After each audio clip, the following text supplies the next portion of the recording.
Olá, sejam todos muito bem-vindos ao meu canal. Para você que é a primeira vez, eu me chamo Luciana e é uma alegria te ter aqui comigo.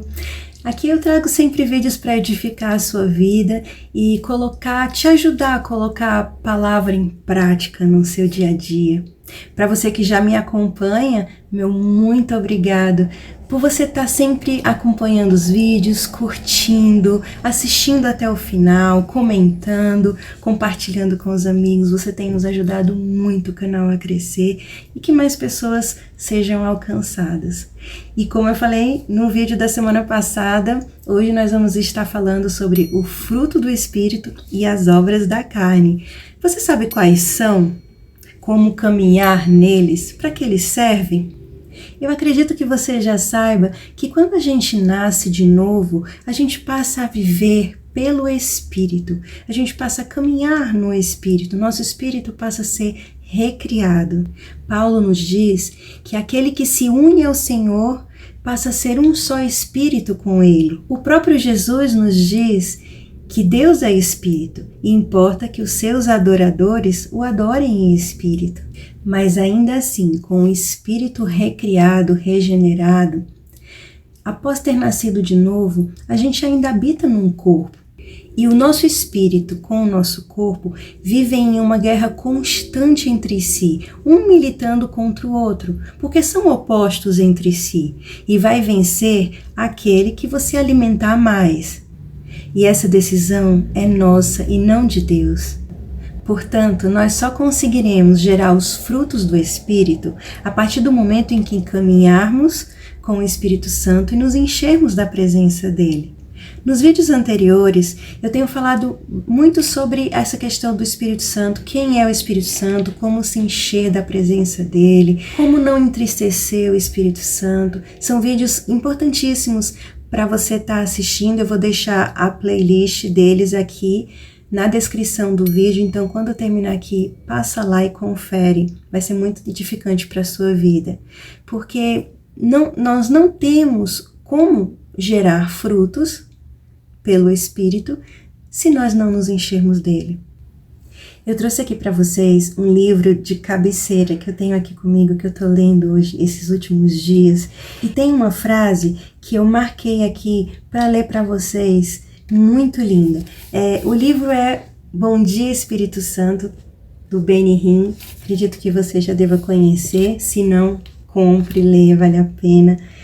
E olha só que frase que ele diz, que frase linda. É pelo Espírito que você tem condição para glorificar Jesus. É pelo Espírito que seu coração se enche de música. É pelo Espírito que você diz, Jesus, eu te agradeço por tudo. E é pelo Espírito que você fica capacitado para dizer, eu te perdoo. Como o amor de Deus é derramado em nossos corações pelo Espírito Santo. Não tem outra forma. Por nós mesmos, nós não conseguimos, pelas nossas próprias forças, nós não conseguimos nos afastar das obras da carne, somente nos enchendo do Espírito Santo. É Ele que vai nos capacitar em todas as coisas. Ele está aqui para isso, Ele nos foi enviado para isso. Muitas pessoas se esforçam em falar manso, quando chega na igreja ou na frente dos outros, e em casa é aquela confusão e aquela gritaria. Será que essa pessoa está com o fruto do Espírito? Não, né? Então, assim, o que eu quero deixar claro aqui para vocês é que não adianta ser por nossa força, somente pelo Espírito Santo. A gente busca a Deus, se coloca na presença dele, e é essa busca e estar na presença dele que nós vamos naturalmente ser transformados. E quando houver um momento em que a gente gritaria, a gente não vai gritar naturalmente, se a gente se espanta assim, nossa, o que está acontecendo comigo, né? E uma coisa que acontece muito também no meio cristão, meio evangélico, né, que a gente ouve muito, são aqueles jargões evangélicos, tipo assim, paz do Senhor, irmão, tá repreendido em nome de Jesus, o sangue de Jesus tem poder, né? E recitar esses jargões também não quer dizer que você tá cheio do Espírito. Você viver na igreja não quer dizer que você está cheio do Espírito. Sabe, Deus não quer o nosso muito fazer. Ele prefere a nossa companhia. E a partir dessa presença, nós vamos ser inundados naturalmente por um amor tão grande que não vai ter como nós não transbordarmos desse amor para as pessoas que estão à nossa volta. Olha só o que Deus nos diz com relação a isso em João 15, de 4 a 8. Permaneçam em mim e eu permanecerei em vocês. Nenhum ramo pode dar fruto por si mesmo, senão permanecer na videira. Vocês também não podem dar fruto se não permanecerem em mim. Eu sou a videira, vocês são os ramos, disse Jesus. Se alguém permanecer em mim e eu nele, esse dará muito fruto, pois sem mim vocês nada podem fazer. Vocês não podem fazer coisa alguma. Se alguém não permanecer em mim, será como o ramo que é jogado fora e seca. Tais ramos são apanhados, lançados ao fogo e queimados. Se vocês permanecerem em mim e as minhas palavras permanecerem em vocês, pedirão o que quiserem e lhes será concedido. Meu Pai é glorificado pelo fato de vocês darem muitos frutos, e assim serão meus discípulos. Em Mateus 7,18, Deus também nos diz que não tem como uma árvore boa dar frutos ruins e uma árvore ruim dar frutos bons. E no versículo 21 ele diz que nem todo aquele que diz Senhor, Senhor, entrará no reino dos céus.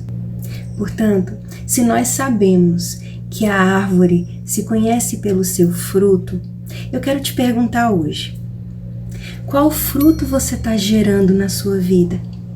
Você sabia que as pessoas à sua volta se alimentam do fruto que a sua vida dá? E como são muitas as pessoas que hoje em dia estão precisando do nosso testemunho de vida, do nosso fruto, para permanecerem vivas. Quantos jovens por aí tirando a sua vida por falta de amor, de alegria, de sentido na vida? Quantos casamentos são desfeitos por falta do perdão?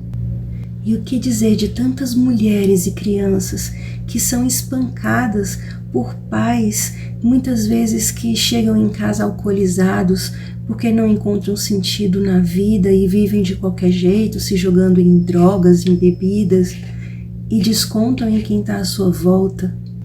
E gente, eu não estou falando de pessoas do mundo que não conhecem Deus não, tá? Eu estou falando de pessoas cristãs que procuram viver a palavra de Deus e ser exemplo na vida de outras pessoas, gerar fruto. Quantas mulheres que eram para estar edificando sua casa, o seu lar com paz, trazendo aconchego para o seu lar, aguardando o seu esposo que passa o dia trabalhando, mas não, muitas delas ficam já armadas para despejar em cima dele tudo como foi o dia, o que o filho fez, o que não fez, e aí começa aquela gritaria e confusão, e menino de castigo, menino apanha. Será que isso é o lar que Deus deseja para a sua vida? Você lembra daquela história da figueira, onde Jesus foi até ela para pegar um fruto, mas ela só tinha uma aparência bonita, mas não tinha fruto nenhum. Ela não dava fruto. E aí Jesus foi e amaldiçoou a figueira. Infelizmente, muitos de nós cristãos estamos vivendo assim, de aparência. Não geramos fruto. Estamos numa vida vazia. De que adianta vivemos dessa forma? Sendo uma coisa em casa e na rua outra, vivendo de aparências. De que adianta você querer cargos, aplausos diante de todos, se Deus é quem realmente importa, é quem nos vê por dentro?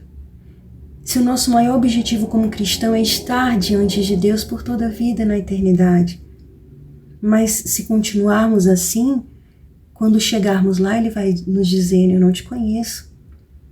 Porque não é o seu muito fazer, não, mas eu estava 24 horas na igreja. Isso não vai adiantar de nada. Deus, Ele quer ver o nosso fruto. Porque pessoas precisam ser alcançadas através da nossa vida. E elas comerão do nosso fruto, serão saciadas, curadas, transformadas. Nós somos os pés e as mãos de Jesus aqui na terra.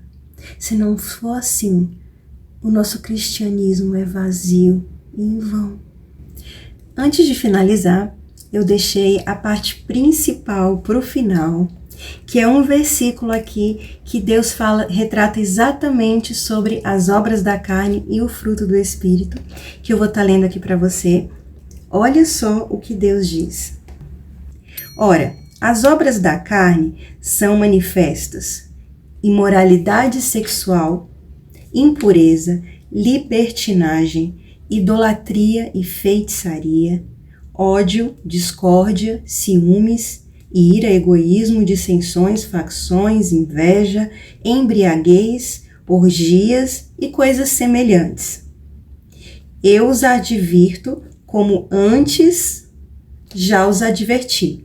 Aqueles que praticam essas coisas não herdarão o reino dos céus, o reino de Deus. Mas o fruto do Espírito é amor, alegria, paz, paciência, amabilidade, bondade, fidelidade, mansidão e domínio próprio. Contra essas coisas não há lei. Os que pertencem a Cristo Jesus crucificaram a sua carne com as suas paixões e os seus desejos. E no 25 ele diz: se vivemos pelo Espírito, andemos também pelo Espírito.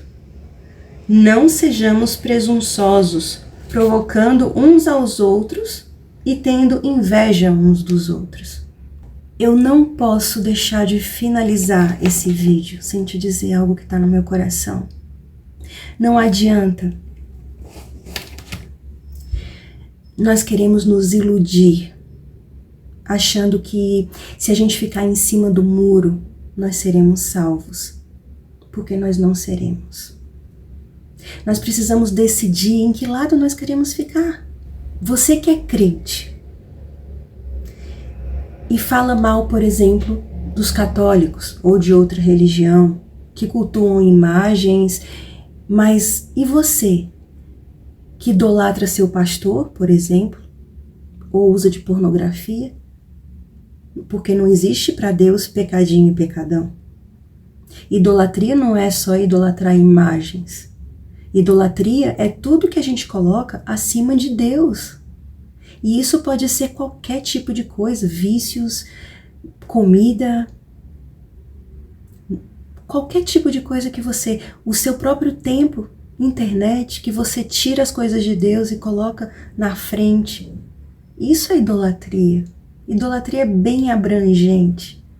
O que dizer de você que fala mal de homossexuais, por exemplo, e carrega ódio e mágoa no seu coração de um irmão que na igreja foi colocado num cargo alto ou um cargo que você achava que era para você, que você gostaria de estar no lugar? Inveja. Você acha que para Deus isso tem diferença? O que está acontecendo no meio da igreja? Onde está o nosso coração? O nosso coração é para estar escondido em Deus. Deus nos pede, guarde o seu coração. E eu finalizo te dizendo, tome cuidado. Nós devemos viver para Deus e amá-lo, não tendo medo de Deus, medo de ir para o inferno, não, mas conhecê-lo, porque Ele é o puro amor e Ele deseja ser conhecido por cada um de nós, para nós enxergarmos Ele da forma correta que Ele é, amoroso, bondoso e grandioso. E somente conseguiremos ter esse verdadeiro amor em nós se nós o conhecermos de verdade. Muito cuidado para você não estar querendo tirar a trave do olho do seu irmão e estar esquecendo de tirar a sua. Eu desejo do fundo do meu coração que esse vídeo tenha abençoado sua vida. E se você conhece alguém que você queira abençoar, compartilhe esse vídeo, essa mensagem. E não deixa de deixar sua curtida aqui embaixo para o canal estar crescendo cada vez mais e alcançando mais pessoas, que esse é o nosso objetivo. Deus abençoe sua vida.